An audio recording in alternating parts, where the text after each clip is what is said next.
Hi everyone, this is the acyuta-bhava from Nightlight Astrology, and today we are going to talk about the nodes of the moon. Now, the nodes have just changed signs into Sagittarius and Gemini.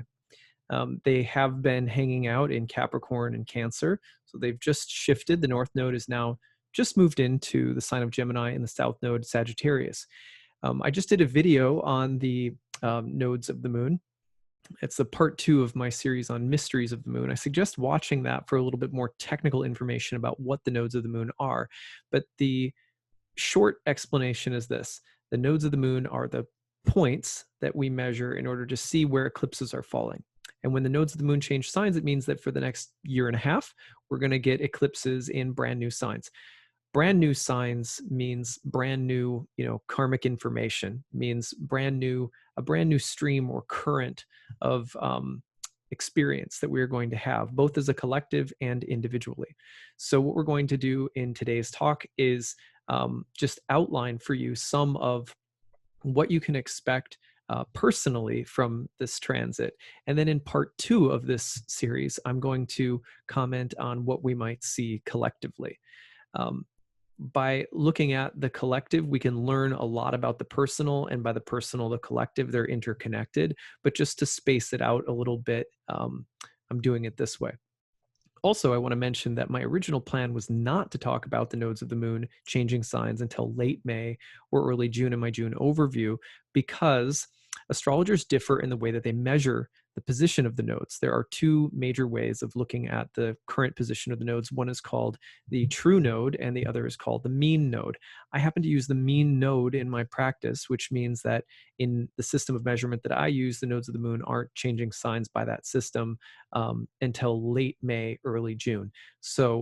But so many people are writing me, asking me, hey, why aren't you talking about the change of the nodes? It made me realize there's a lot of people out there who are going to measure or follow the true nodes.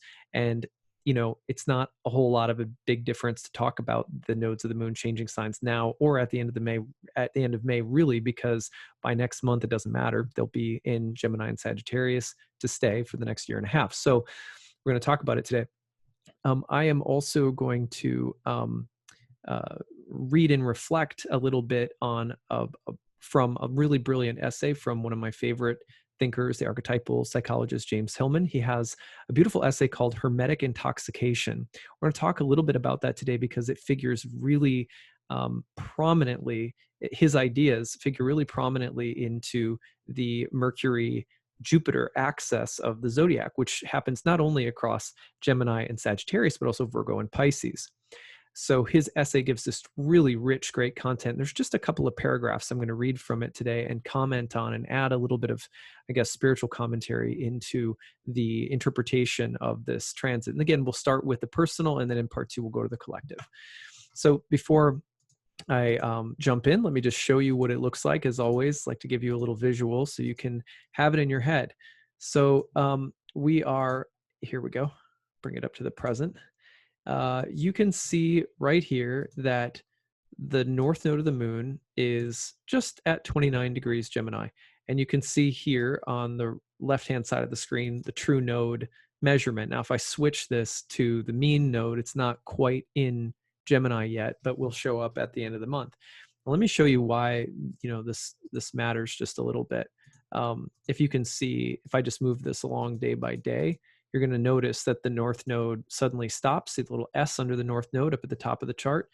It looks like looks like a horseshoe, and then right below it, it turns black, and then it goes like that, and then it stops, and then it turns retrograde.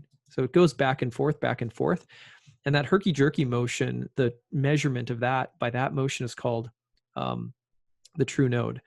When you look at the mean node, it goes smoothly and it doesn't have that herky-jerky motion. They're never really more than like a degree or degree and a half away from one another. But anyway, they're just two different ways of looking at the nodes that astrologers use. I don't find in practice that there's a huge difference, and I tend to agree with the famous modern astrologer Stephen Forrest, who in practice tends to go with the mean node in those rare cases where someone is sitting in front of you as a client and they have their node sitting right on the cusp, and the mean might bump it into the other sign. I've, like Stephen Forrest, have tended to notice that the mean node seems to apply. Anyway, So regardless, though, the nodes are about to change signs. So it doesn't really matter. So what that means is that we're now going to get eclipses in Gemini and Sagittarius after a long period of Cancer and Capricorn. So now what we want to do is talk about it. So there's lots to cover here. And like I said, today I'm just going to look at the personal and the sort of psychological dimension of these transits. Gemini and Sagittarius, two things that you need to know about these signs. One is that they are double-bodied signs. Double-bodied means that they are signs that fall between a fixed sign and a cardinal sign, or a solid sign and a tropical sign, to use the ancient language, which is to say that they exist somewhere on the threshold between the initiating energy of a cardinal sign and the fixed or stable, unchanging energy of a fixed sign. So they demonstrate both. That's why they're called double-bodied. In fact, ancient astrologers sometimes said that the first 15 degrees of a double-bodied sign displayed more of the previous solid or fixed sign's nature than the second 15 degrees of the sign, which would show more of the cardinal qualities of the upcoming cardinal sign ahead of it. Regardless, there is a process in a fixed sign of destabilization that's happening. And the destabilization means change. It means a period of something going from fixed to starting to fall apart. You can think of the cardinal signs as creative. You can think of the solid or fixed signs as maintainers, and you can think of the double-bodied signs as destroyers, but not necessarily in any kind of wicked or moral sense. Just they're like the forces of nature that where deterioration of the prominent energy starts to take place. For example, in the seasons, use seasonal metaphors in astrology. So the Gemini season, for example, is when spring is starting to deteriorate and summer is starting to rise. Similarly, in Sagittarius, autumn is beginning to deteriorate and winter is beginning to rise. So that process, that transitional space, that's what the double-bodied signs are all about. The second thing you need to know about these signs is that they're both masculine or active in nature. Now, when we say masculine, we don't necessarily have to connect it to a literal sex, right? It can just be active, as in yang, active versus passive, or active versus receptive. So these are active signs. So they're active and they're transitional. Now, maybe the third most important thing that we need to know, which is a part of every sign, is the planetary ruler, the planetary host. So you have in Gemini, you have Mercury, and in Sagittarius, you have Jupiter. Now, these are what Rhetorius refers to when he's translating an ancient text by Antiochus as planetary contraries. So all of the signs work like this. Whatever the opposite sign and planetary host of the opposite sign is, that's the planet's natural contrary. So Venus and Mars are opposites. The sun and the moon are opposite to Saturn, lights to darkness. And then Mercury and Jupiter are natural sign opposites in ancient astrology. So how do we understand them? Well, Mercury is going to be the planet. For example, I was recently reminded of this by a talk that I watched. I hadn't remembered this particular signification for a while, and it came back to me. That's such a good description. Mercury is chaos, right? But don't think about it necessarily as chaos, like a terrible, horrible, dark. If you've ever been in a really crowded train station or subway system in New York City, there's some order to the madness, right? But when you see just people going everywhere, like in an anthill, if you've ever looked at an anthill, it looks kind of crazy. Like everything's going in all different directions. So that kind of chaotic energy, it may have a purpose, but maybe you can't always discern it while you're right in the thick of it. If you've ever been to a crowded airport, it's similar. If you've ever been to a crowded airport when you're late in the middle of Mercury retrograde, that's a particular kind of chaos. Mercury is the whir of data, information, change, fluid, moving dynamics and situations all around us. From the on the kind of a picture of it biologically, on like the cellular level, everything moving around our body, an ocean of different life forms within us. Have you ever watched the Men in Black? I had a yoga teacher remind me of this once. I think it was the Men in Black, where there's like a all of like this whole thing, this whole big drama ends up being something that's, taking place like on the head of I'm forgetting how this goes, but it was like, this whole drama ends up being something that's taking place like on the top of the head of like of a massive space alien or something like that. So sometimes there's this feeling of not being able to see the big picture while you're caught up in the midst of the small things. Like, for example, imagine that what an ant perceives directly in front of it on its scale compared to like, the human that's like about, walking over it or about to step on it. Like, we really can't even comprehend because of our scale and our size, the scope of the universe. And it's very easy to feel overwhelmed in the chaos of life, and to either lose our true sense of how vast and big things are, because we stay glued to the chaos as if our small limited frame of reference is all there is, or to feel completely lost and without anchor in something that's big but doesn't have place for us. This is why Mercury also needs Jupiter. Jupiter, on the other hand, is the one that grants wholeness, cohesion. So if you think about the justice system, ideally, not necessarily in all of its faults and flaws, but if you think of ideally the justice system that exists in any society for thousands of years in different societies, the system ideally creates order, justice, truth, balance, equality, fairness. So these institutional ideals are kept together by this thing we call the courts or something like that, or the justice system. But then there are codes, and there are laws, and there are bylaws, and there are amendments, and there are exceptions, and there are loopholes, and that's all Mercury's terrain.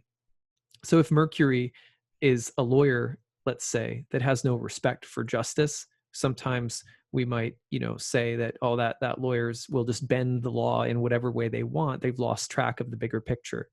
Similarly, people who have some inflated sense of truth or justice, but who aren't careful thinkers, or who don't know the law intimately, who aren't very discerning and discriminating about what's appropriate when, or how to administer justice in ways that are very thoughtful and careful about the intricacies of life and the law. We might say that they're inflated Jupiterians if they were to do such a thing. So this dichotomy between Mercury and Jupiter is at work everywhere. We each need a sense of having a moral compass in life, or even a spiritual compass, or an ethical or societal compass. And yet there's also, one of the reasons we need that is because there is so much motion and activity. And there's also a constant back and forth, a constant dialectical or dialogue between opposites that need some greater context to be held within. For example, there are always power struggles.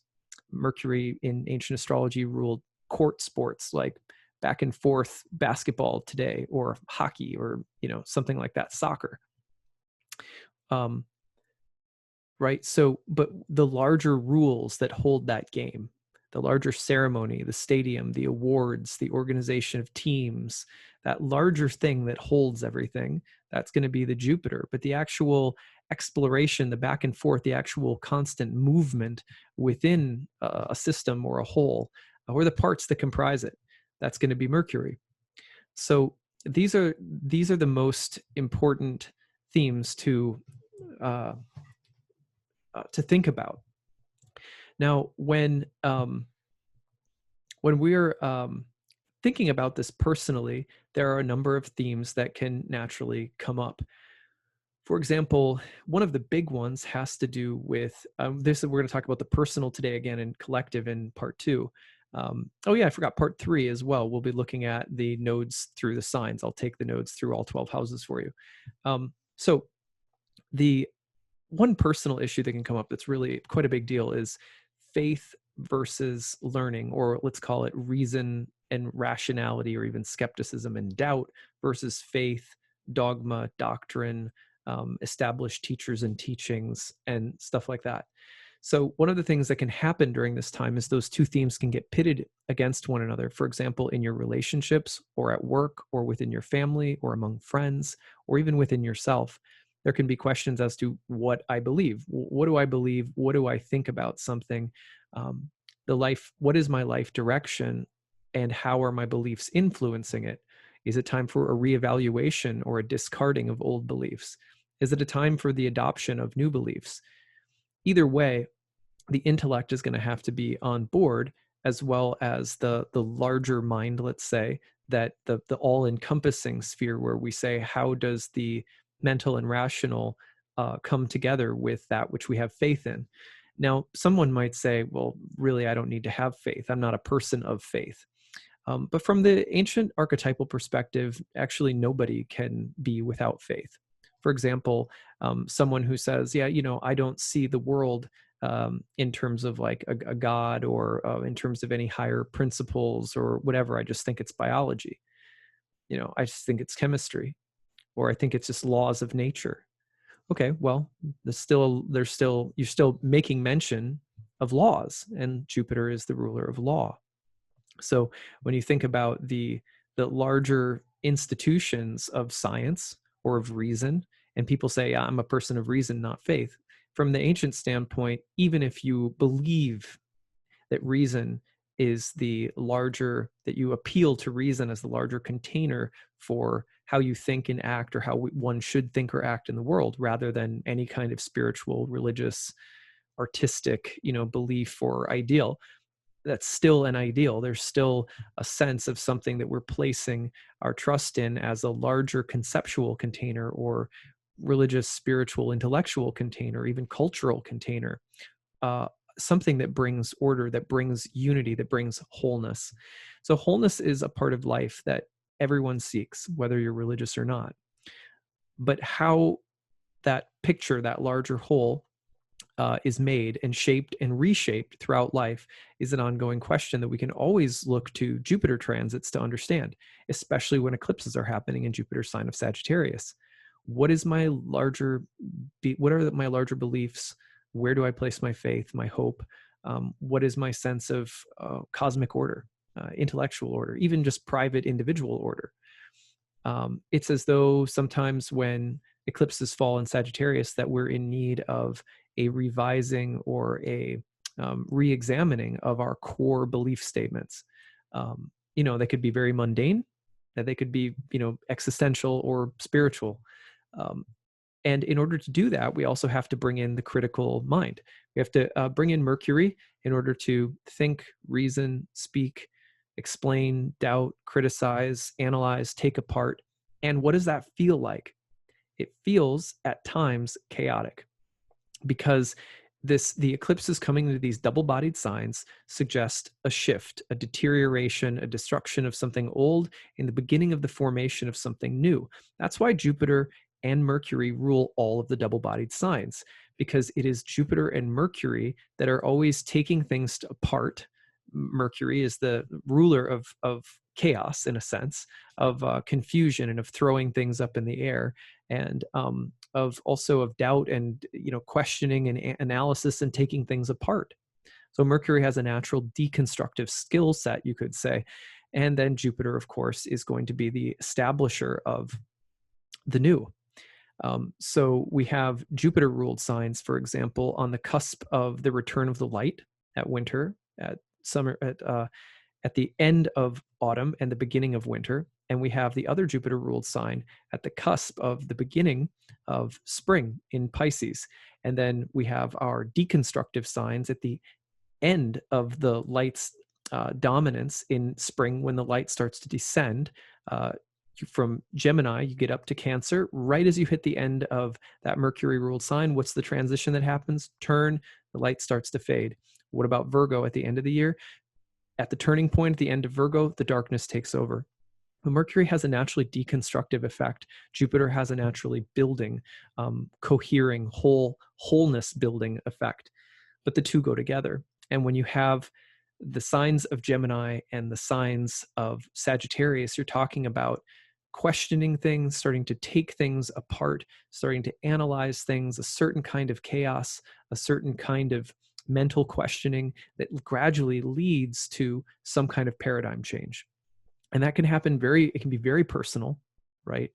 And it can be more mundane. It can be very existential. What do I believe? Or it can be, what am I doing for a living? Or it can be something, sometimes, in the collective, as you'll see in part 2, it can be really it's really interesting the ways it plays out in the collective. We're going to be looking at the periods, the last periods that it came through, from March 2011 to August 2012, and from October 2001 to April 2003. And those periods are marked by exactly these kinds of transitions in the collective. So you think about also the outgoing nature, the masculine active nature of these signs. And what are you thinking about then? You're thinking about the need to do something. So these are very action-oriented eclipses. The deterioration is not passive. It's not letting something fall apart. It's directly questioning something.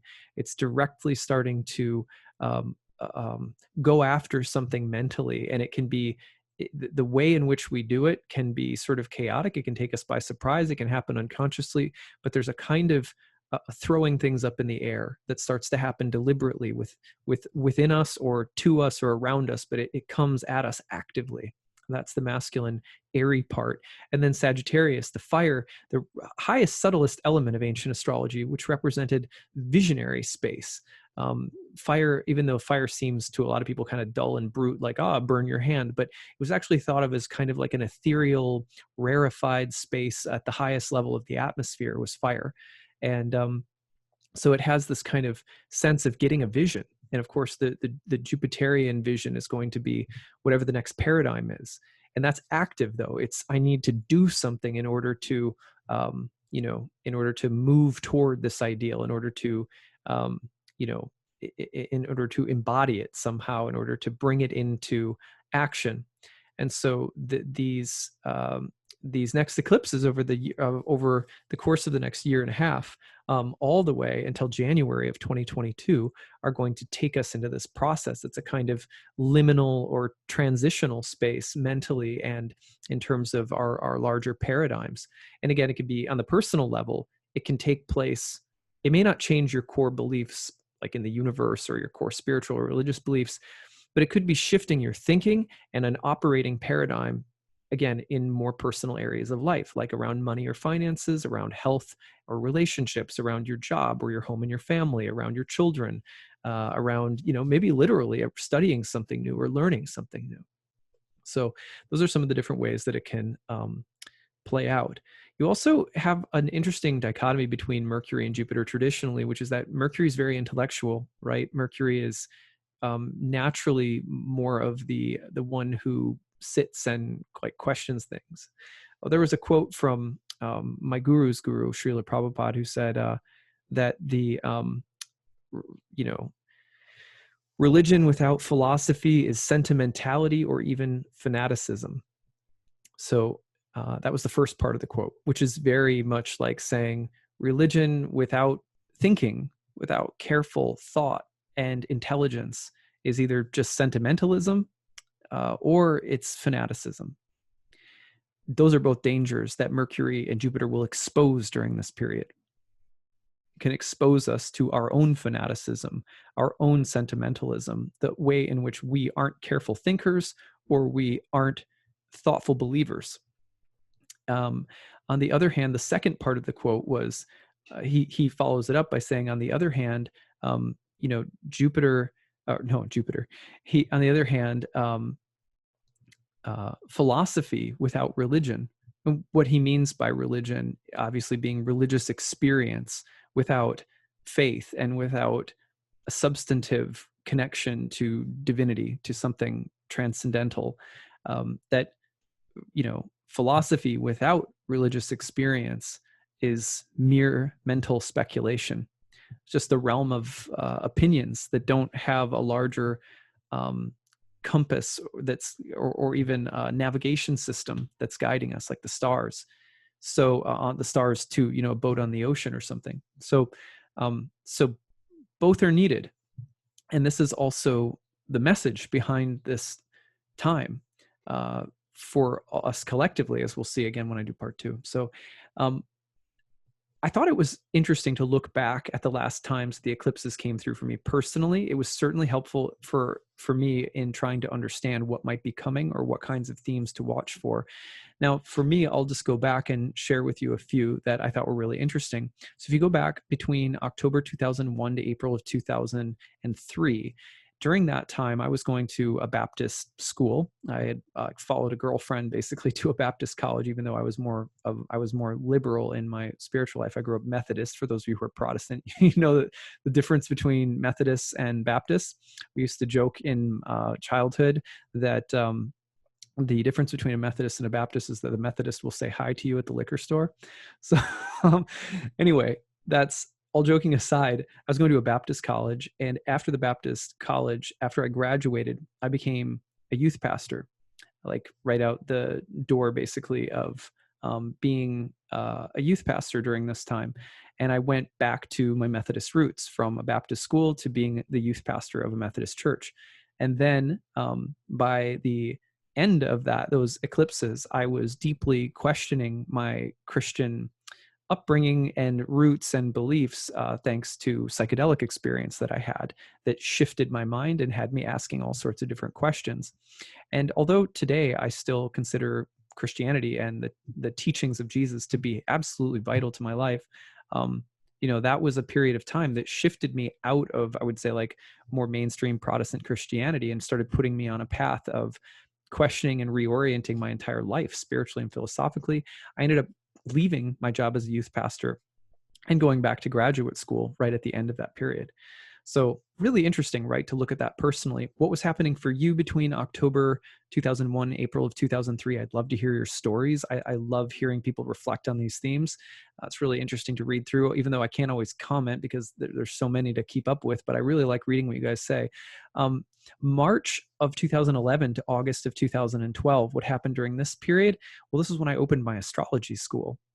So I think that's really interesting because Sagittarius and Gemini fall across my second and eighth house axis, which means those two signs have something to do with the two houses that are most associated with money and finances.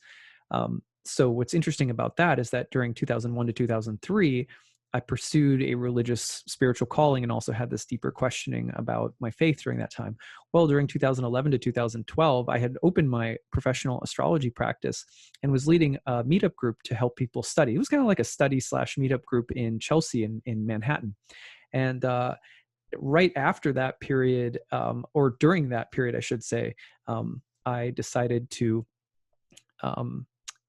turn that meetup group into an astrology program, my own astrology class. And that's the class that I'm still running to today, the one that you always hear me talking about. So enrollment's coming up in June. So so again, it was financial across my financial house axis, but it was also a period of time where I was also starting to question my path again, my spiritual path. I won't get into that right now, but there was another really critical turning point for me spiritually, sort of philosophically, that ended up leading me away from my regular investment in psychedelic shamanism, ayahuasca, and into bhakti yoga eventually. So that was the roots of that. In fact, I met my very first spiritual teacher at the tail end of these eclipses. That would eventually be the one who brought me to India, where I would eventually meet my guru. So those were really critical times for me that were both about my living across the second and eighth house axis, but also they were really personal philosophical changes that happened. So what happened for you between March in 2011 and August 2012? I'd love to hear your stories as well. That is what I have for part one, but I wanted to read something to you guys. And this comes from an essay that James Hillman wrote, the famous archetypal psychologist who was a student of Carl Jung's. He wrote this essay called Hermetic Intoxication. And I love it because what he said was that our world struggles with too much Mercury and not enough Jupiter. And I happen to completely agree with him. But if that sounds weird off the bat, let me read this to you and you'll see what you think. Here's what he wrote. Imagine a party, a dinner party, a dancing party, a birthday party, dressing and fashion and interior decoration, anticipation before the event and gossip after the event. Imagine the cooking and serving, the wine and the flowers, the bodies and their motions, the flirtations and seductions, the sudden encounter with an old friend or an old enemy. Then think, too, of the subtleties of gesture and language, the tones of voices and peculiarities of speech, regional dialects, and little phrases, the perfume. At the computer, an extraordinary array of sophisticated social skills that have taken centuries to elaborate no longer play any role whatsoever. One of the most hermetic figures of our day, Brian Eno, who has taken part in so many levels of media invention and performance and thinking about it, said, "The trouble with the computer is that there isn't enough Africa in it. Body, rhythm, soul, social ceremony. Civilization depends on its Africa, on the social skills that belong with communication. Unless communication be merely dots and dashes sent over a Marconi telegraph, communication is multi-leveled interaction, a complex impinging of souls, not merely interactive messages. Moreover, communication is ultimately for the sake of knowing not only the message, but also the sender and the receiver, who the other is and what bearing the message has specifically for you. A message is an angel, from the Greek agelos, message, through the Latin and theological meanings of a divine message. The angels were many. They had particular names, shapes, depictions. A true message announces something, reveals something, alters something. It brings knowledge of high significance. The voice of the angel was shattering, a trumpet blast, a whirl of black wings in the night. What cell phone can transmit an angel? Is there a cure for hermetic intoxication? What can free us of this addiction to instant access and delivery, this delight in the invisible passage of anonymous words through the air, this privilege of possible connection to everyone anywhere? Neither his father Zeus nor his brother Apollo could truly name Hermes. He deceived them both, nor could the goddess, nymphs, and humans with whom he mated change his ways. With these many female figures, he produced offspring, but his copulations did not result in coupling. Only one of all the mythic figures appeared as his counterpart, Hestia. In the Greek world and then the Roman, where Mercurius was paired with Vestia, do we uncover an answer. And if you want more on his answer, you should check out his essay, Hermetic Intoxication, which I can't read the whole thing right now. It's from a series of essays he wrote called Mythic Figures. So look that up, by James Hillman. But let me jump to the conclusion and give a little preview of what he ends up saying. Let's go back to this one little piece here. A message is an angel. The angels were many. They had particular names, shapes, depictions. A true message announces something, reveals something, alters something. It brings knowledge of high significance. Think about the amount of data that we consume and mindless information. Now, sure, there's a sense of play to it. Like there's a sense of randomness and fun and spontaneity. And it's not that everything needs to be some kind of winged Joan of Arc message, but a true message announces something. It reveals something. It alters something. It brings knowledge of high significance. The voice of the angel was shattering, a trumpet blast, a whirl of black wings in the night. What cell phone can transmit an angel? And when does the angel of death come? The angel of death in some ways comes, or the blast of the horn of judgment comes. You know that tarot card, Judgment. It comes in order to lift people from out of their sleep, in order to wake people who are dreaming in illusion and intoxication. This is why he calls the essay Hermetic Intoxication. When we're addicted to information and knowledge, but we don't have a real, true operating program that we're running spiritually, philosophically, ethically, aesthetically even. When our life is just a bunch of disparate pieces and bytes running all over the place, we get into trouble. We get into trouble quickly. For this reason, Hillman believed that we're living in an age that was, sort of Hermetic Mercury obsessed, but not the healthy Mercury, the shadow Mercury. Lots of information without a larger cosmic, spiritual, moral, or psychological context. And so it's my hope personally that the eclipses over the next year and a half could do that for us as a society, but it doesn't start societally, it's not real and it's not tangible. It's just more fleeting information unless real changes happen in the hearts of people, individual people. So my own prayer for this time is that I be invited into careful and thoughtful analysis and to put myself into a position to receive a real message a real message of change, a paradigm shift of some kind, and to reevaluate or to strengthen the convictions I have that maybe are lax or, flapping in the wind a little bit because I haven't, tied the tent poles down strong enough. So morally, spiritually, ethically, but this can also happen in really interesting mundane ways, like the way that we organize ourselves or our lives. You know, clutter is often a sign. My wife said in a recent video that she made on herbs that can help you declutter or clean while you're stuck at home. She said, clutter is often a sign of unmade decisions, like decisions that need to be made. And if there's lots of decisions that need to be made we're not reaping the benefits of the cohesion, wholeness that our beliefs can grant us. Our beliefs help, it's like we're rowing across an ocean. And when we take the time to make decisions and study them in alignment with our beliefs and then carry through, aligning the details with the larger vision of our life. If we're not doing that, we get really tired.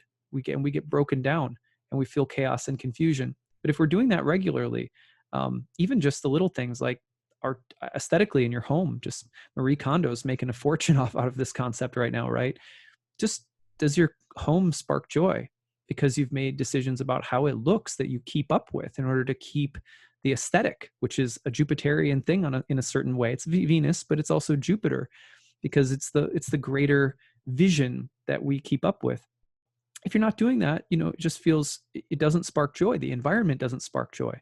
So that you can do this on the level of organizing your home or your finances or your philosophy or, your work, or it can happen in so many different ways. So it doesn't just have to be some, massive like reboot of your entire paradigm of reality. You know what I mean? Like it can be more in some ways we actually find that the most angelic things are the size of a grain of sand. The kingdom of heaven is like a mustard seed, Jesus said.